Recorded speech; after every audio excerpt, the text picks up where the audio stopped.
po, Mr. Chair, ay inamin ko po yun na akin pong natanggap. So, yun po, Mr. Chair, ay inamin ko po yun na akin pong natanggap. Merong 2% yung Well, focus on the Ghost Flood Control Project.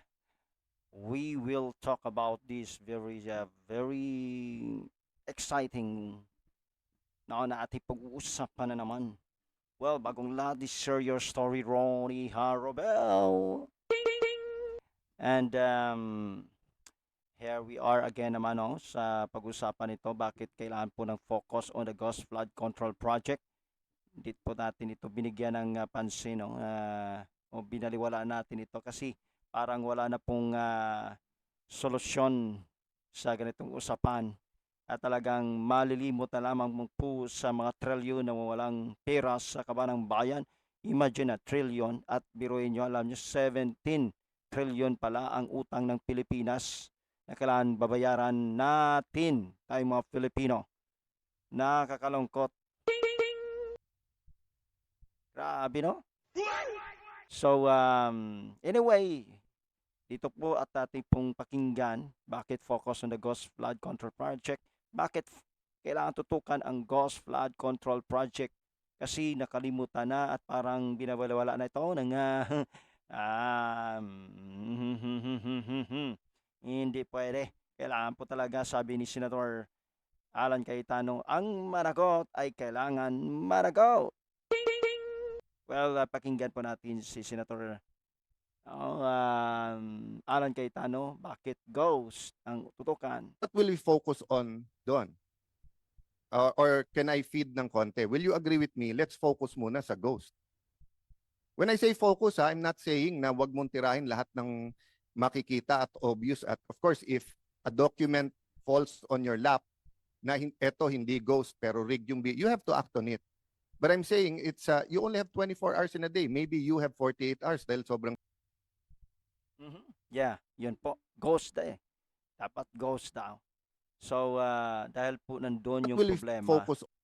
So, yun ang suggestion niya kay Secretary Vance, no? Na kailangan po talagang ito po yung solusyon na nakita na kailangan po wag lumihis sa ghost flood control project kung paano po pinagsimula ni Senator Marcoleta sa Blue Ribbon Committee at din po ni Senator Lacson.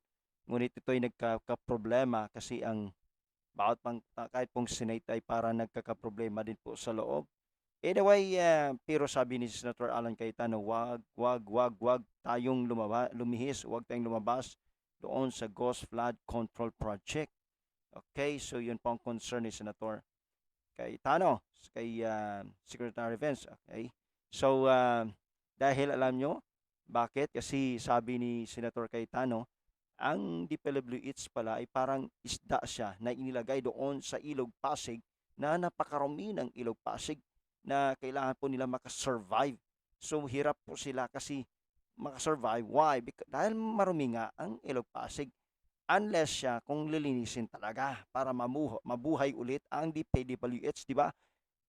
Napakinggan nyo, di ba? Na ang mga DPWH ngayon ay hindi po sila pinapasuot ng pangalan ng DPWH dahil po binabato po talaga sila ng tao. No? Dahil po alam naman natin po na grabing trilyon, bilyon ang pirang nakurap no, ng mga nako. So pakinggan po natin no, si Senator ulit kung ano po talagang ganito. Bakit isda? Definitions. So, ang sinasabi ng isang grupo, kaya pinalitan si Senator Marcoleta kasi ito yung tinutumbok, yung mastermind. Nung nandoon naman si Senator Ping, sabi kaya silang gustong tanggalin kasi may pinoprotektan na senador, etc. No? And you, the ICI Ombudsman, should be beyond that.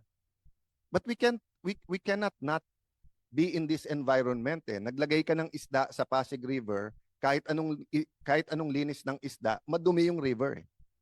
So ang trabaho ni Vince Dizon at ng DPWH, ikaw yung isda na nilagay namin sa Pasig River. You have to navigate kahit anong dumi ng river.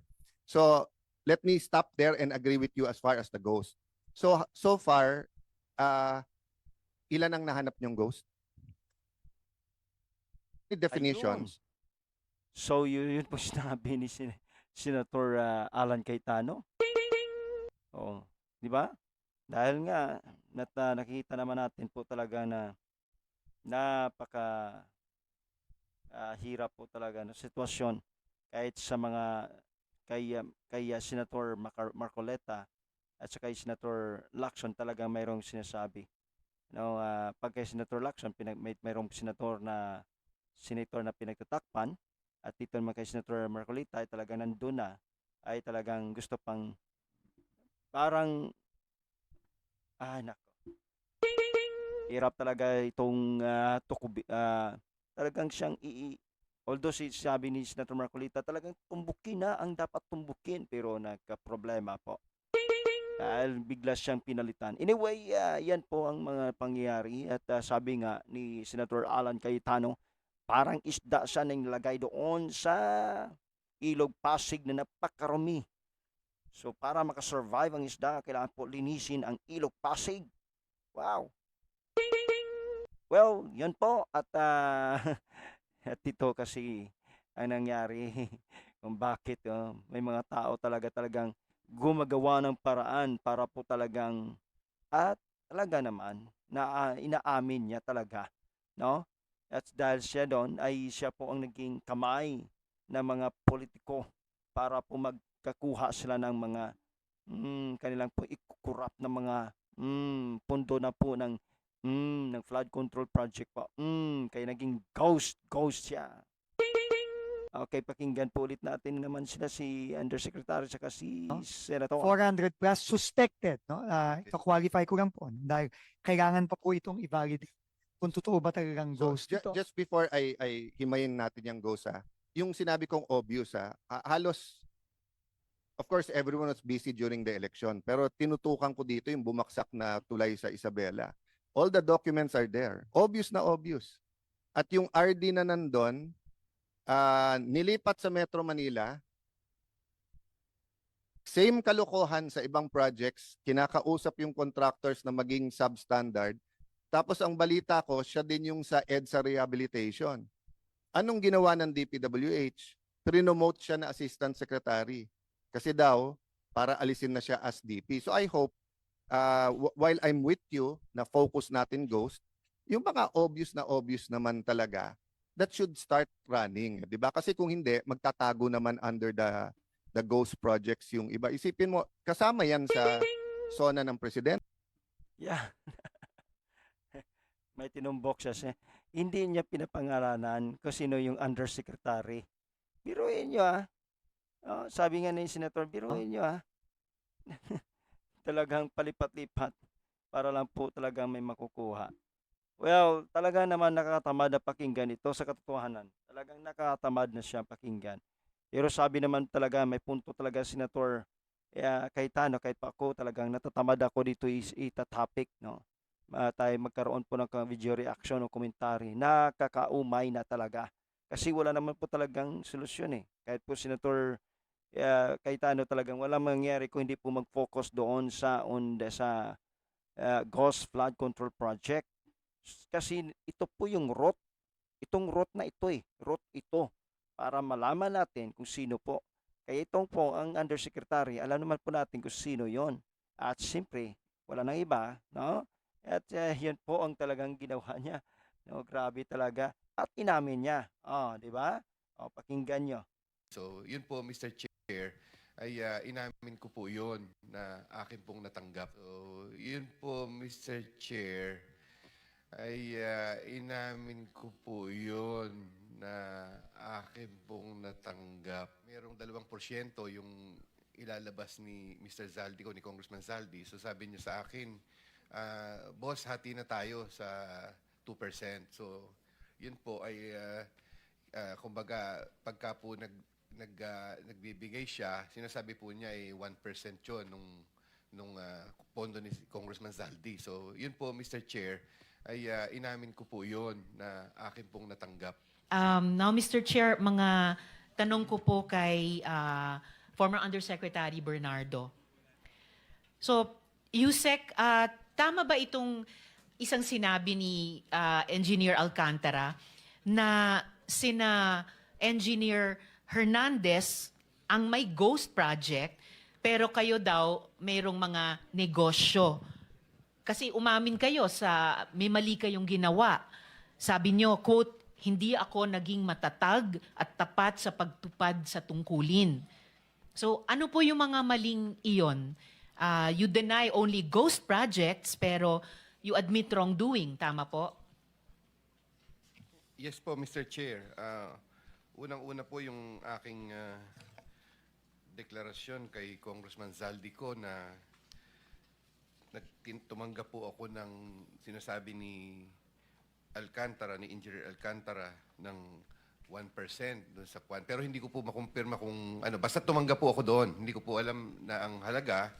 Ang iba naman po, yung mga proyekto na hinawakan niya ay dumaan po sa akin. Parang nung kinuha ko po sa kanya kinuha ko po yung listahan sa kanya, ay ipinasa ko po sa nagpondo. At the same time po nung dalin po niyang ang pera ay binigay ko po doon sa mga tao na kausap ko. So yun po yung ako po ay umaamin na naging instrumento doon sa mga pagkakataong yun. Okay, Yusek, pero I hope pwede kayong maging mas forthright sa mga huling tanong ko sa inyo dahil di naman ako makapaniwala na ang isang inhinyerong umabot sa mataas na antas ay hindi maalala kung 1% nga ba or more or less. So please be forthright sa committee ito hanggang sa huling mga tanong ko. Mr.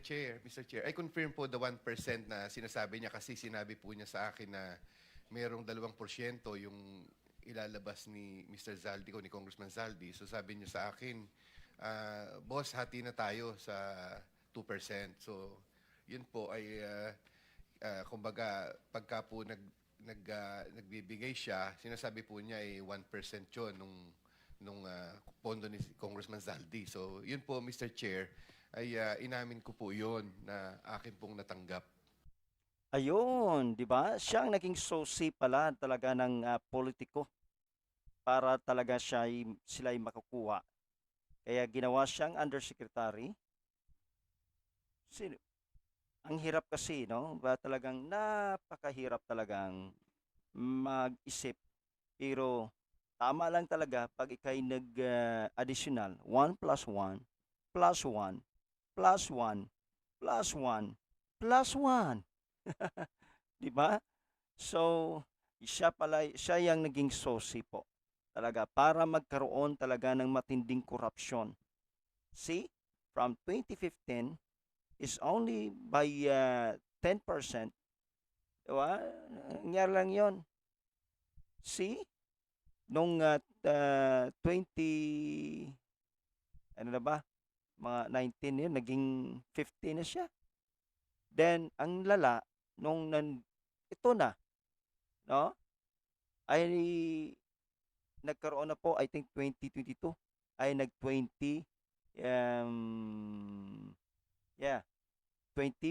to 30% na, or 25% pala to 30%, grabing laki, no? Ang laki. Well, yan po, ang naging susi, siya pala ang naging susi dyan, para talagang kumuha ng mga bilyong pera at yumaman po ang talagang ginamitin po nilang mga contractor nito para po sila ay magkakapira. Grabe ngayon. Kaya po talaga naman. Pero ang kawawa sila po talaga ang pagdidiinan. Pero talaga yung umutak nito. Kasangkapan lang po ang undersecretary para po talaga magkakaroon po sila ng trilyon ang nawalang pera po talaga sa kabanang bayan. Kaya ngayon, 17 trillion ang utang ng Pilipinas. Paano ito natin mababayaran? Well, dito na lang po tayo. At least we talk about this focus on the Ghost Flood Control Project. Tama po ang sabi ni Senator Alan Cayetano. Now, kung hindi pa kayo nakapag-subscribe, share your story, Ronnie Harbel, and click the notification bell para ma-notify po kayo ng bagong or my new upload video. Then, please like and comment the comment section. Thank you so much and may the Lord bless you all. Maraming salamat po sa buong suporta. Bye-bye, everyone.